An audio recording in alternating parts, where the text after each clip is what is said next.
Hello, hello, hello po mga kalingap. Magandang gabi po. Magluluto po tayo ng sinigang na bangus. Kayo po, anong ulam nyo? Tuturo ko po sa inyo kung paano ang pagluluto ng sinigang na bangus. Iba-ibang way po yung pagluluto nila, pero ganito po yung way ng aking pagluluto. Tara, tingnan nyo po yung mga ingredients. Dapat po meron kayong sibuyas, kamatis, sili, sampalok, sitaw, okra, gabi. Masarap po kasi yan. Yan ang magpapasarap sa ating sinigang.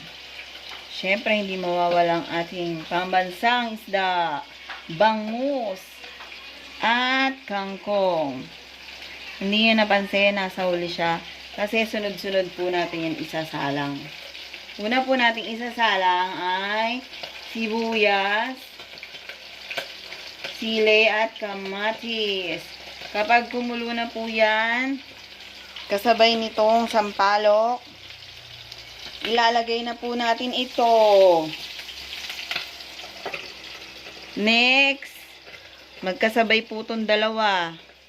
Kapag luto na po yan, ilalagay na po natin ito dahil madali lang po ito maluto. Ang ating pambansang isdang bangus. At kasabay niya nito. Magkasama yan dalawa na yan. Ito, hanggang dyan, magkakasama yan, ilulunod natin lahat yan dun sa kaserola.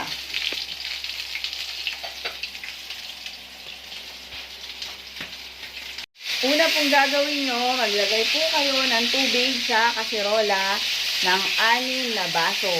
Tulad po nito. Naglagay po ako ng 6 na baso sa kaserola. Sindihan ng kalan, isa lang. Buo pa po ang aking kamatis, kaya hiwain po muna natin bago natin isalang.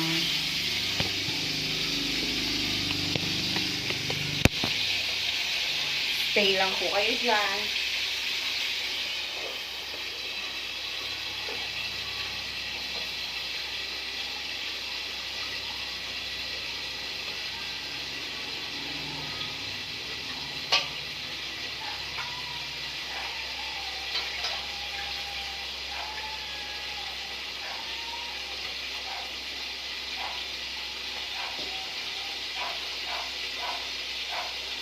Ayan, nahiwa ko na po. Ito na po, nahiwa ko na. Ayan. Ganyan ko lang naman po. Kasi para hindi po siya maging kalat-kalat. Tapos ito po, buo pa rin po.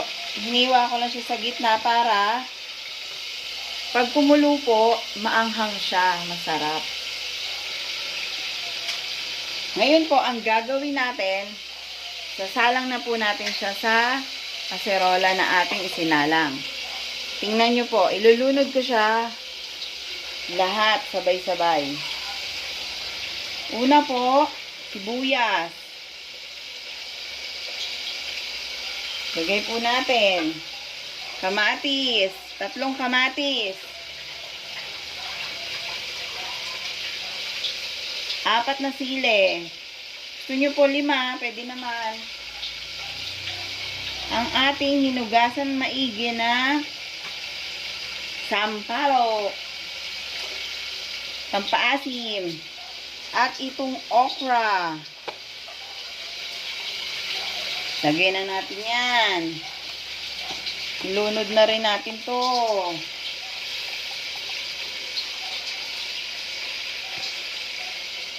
Pati ito, ilagay na rin natin. Oh. Diba? Nakita nyo po?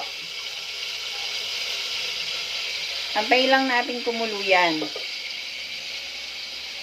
Sa mga hindi po marunong magluto ng mga sabaw, madali lang po ang pagluluto ng sabaw. Yan po ang pinaka-way na napakadaling lutuin at saka yung gata. Kasi, kung hindi po kayo marunong, pagsabay-sabayin nyo lang po lahat itong sasabihin ko. Sibuyas, kamatis, sili. Kung may okra kayong gulay, yung mga matitigas na gulay na kailangan pakuluan, isabay nyo na po lahat yan, pakuluan nyo. Tapos pag lumambot po, yung mga gulay nyo, pagka medyo malambot-lambot na, ilagay nyo na po ang isda. Ang isda po, huwag nyo isasabay na pakulo kasi madali po siya madurog. Magiging labsa po yung sabaw nyo. Pagka medyo malapit na po maluto yung inyong mga gulay, ilagay nyo na po yung isda at saka yung gulay na madali rin maluto. Tulad namang kangkong, talbos ng kamote, basta yung mga malalambot na gulay, yun hinuhuling-huling nyo yung lagay. Kasi, ma-overcook siya. Tulad po niyan, yung iba po ang sinigang sa pagluluto. Yung iba, pag nagluluto, ang ginagawa, una sibuyas muna, kamatis, tapos sili. Yung iba naman sibuyas muna, tapos pag kumulo, kamatis. Iba-iba talaga yung way ng pagluluto nila. Pero ako po, madali lang po yung pagluluto na aking ginagawa.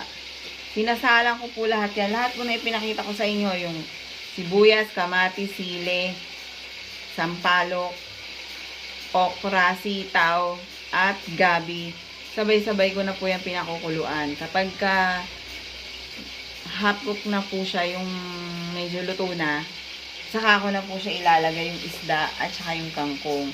Tapos, lalagyan ko po siya ng syempre, lalagyan po natin ng asin.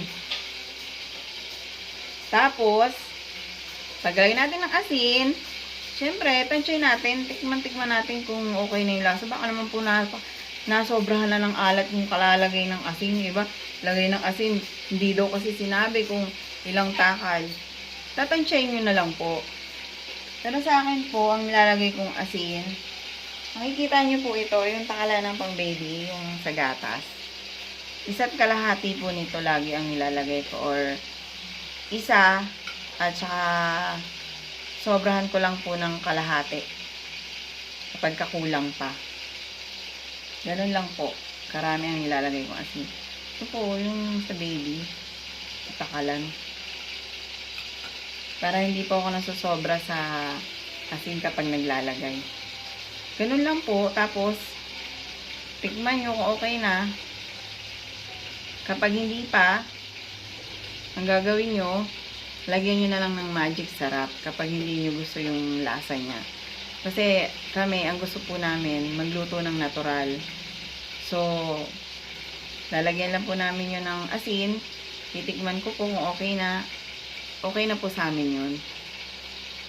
Dati po kasi kung ano-ano mga nilalagay namin ng mga condiments, mga kung ano-ano mga seasoning. Ngayon, iwas po kami. Yung natural lang po na luto. O kaya kung talagang kinakailangan maglagay, magic sarap lang po nilalagay namin. At saka yung minsan lang naman po, magic sarap. Minsan lang yun. Tulad po nito sinigang. Kung medyo matitikman po nyo na hindi naman sa inyo yung asin, gusto nyo talagang malasang masarap na masarap. Pwede naman po kayo maglagay ng sinigang mix, yung sa gabi. Sinigang sa gabi. Ang picture niya, yung parang sa baboy. Sinigang mix sa gabi. Yung pork, yan, masarap po yun ilagay. Di ba meron pong sabangus, sinigang sabangus. Pero ako po ang ilalagay ko, sinigang mix sa gabi. Yung pork kasi para sa akin masarap yung lasa niya. Yun po yung binubudbud ko. Tikman niyo po, sarap.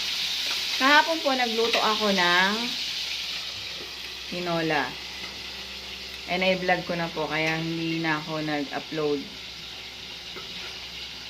Ang technique po doon, para maging masarap ang inyong tinola, may isa pang way na luto nun.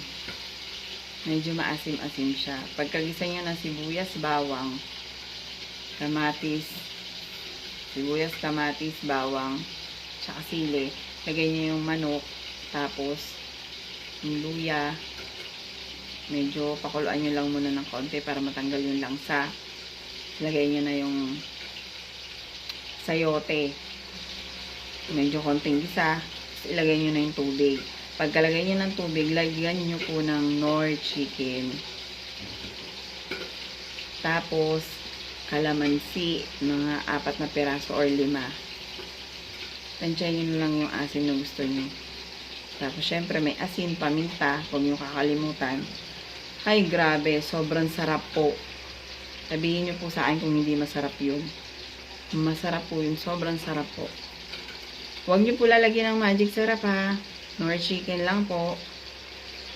Pero kung nakukulangan po kayo po, lagyan nyo ng magic. Antayin lang po natin maluto yung gulay. Pag medyo malapit na maluto yung gulay, papakita ko sa inyo, lulublob naman natin yung fish.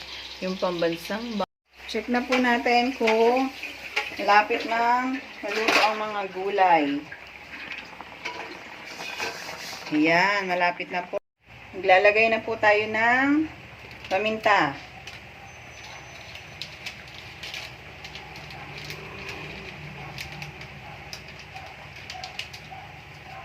Paminta. Next, lagay po natin yung asin.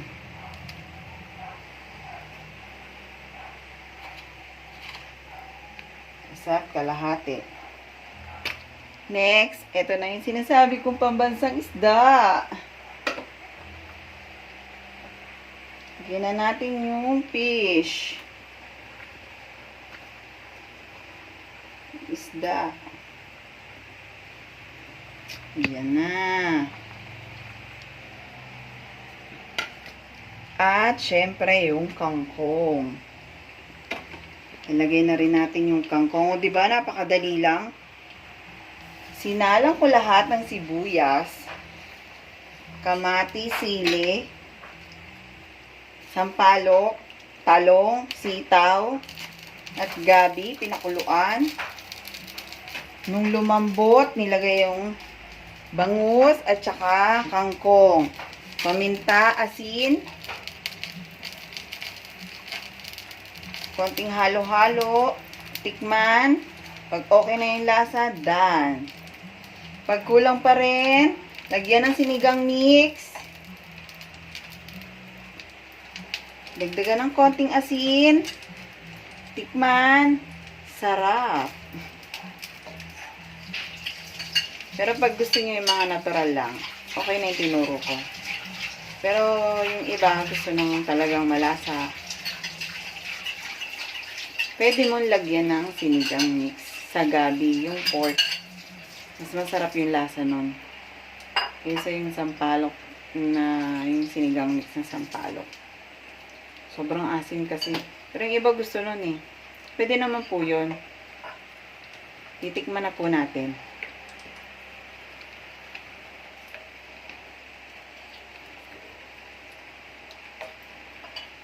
Pakuluin lang po natin ito ng kaunti para maglasa po yung isda. Ayan na po yung ating sinigang na bangus. Titikman lang po natin.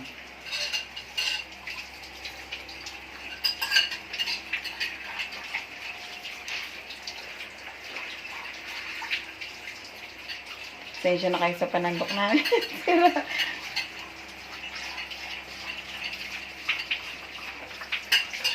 Kulang pa. Dagdagan natin ng asin.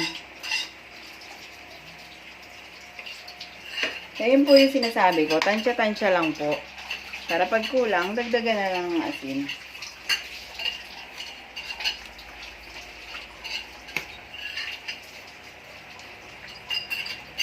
Yan. Okay na po yan. Konting kulo lang po. Done. Okay na po yun. Sana po marami kayo natutunan sa easiest na pagluluto ng sinigang na bangus. Isang salangan lang po yan lahat sa kaserola. Pakuluan mo. Tapos, pag kumulo na malapit na maluto, lagay mo ng isda at saka yung kangkong. Ganun lang kabilis. Sana po may natutunan kayo. Hanggang sa muli po. Sana po, like, share, and subscribe po kayo sa aking mga videos. And, share nyo po para makita din po ng iba. Maraming salamat po. God bless.